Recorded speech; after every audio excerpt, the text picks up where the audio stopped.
Hey everybody, this is Dustin, RV Specialist. So today I'm looking at a Keystone, Montana, and the concern was the rear wall was coming loose. So the owner first noticed that he could start seeing a lot more wood here in this area. So he's got his slide tray drawer here, you know, and he started to see that this was separating.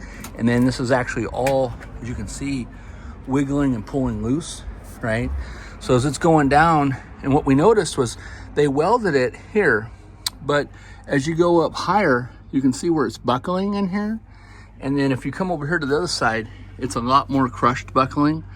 And then when it comes down to this side, this piece is completely broken loose. So you can see how I moved that. Now this stuff is typically, you know, tack welded in place. You know, sometimes they'll do a little bit better job welding it. Up front there, in the very far corners, nothing we're gonna do about it just because it's too short. But these front corners, they're barely making contact on both sides over there with the main beam. So anyways, stay tuned for more. What we're gonna end up doing is we're gonna put a T-bracket in here and we're gonna bend it so that the T-bracket actually catches the wall, catches this, catches that. We're gonna rivet these sides in place. We're gonna add some up there. We're also gonna put a 90 in here. We're gonna go ahead, and so we don't have to tear everything apart, we're gonna go ahead and we're gonna remove this strip. We're gonna add some straight brackets, you know, 4 of them across here. We're gonna use lath head screws and put them underneath this trim. And then we're gonna rivet them to the compartment door. And of course, we're gonna paint them all black. And then we're gonna silicone this whole area.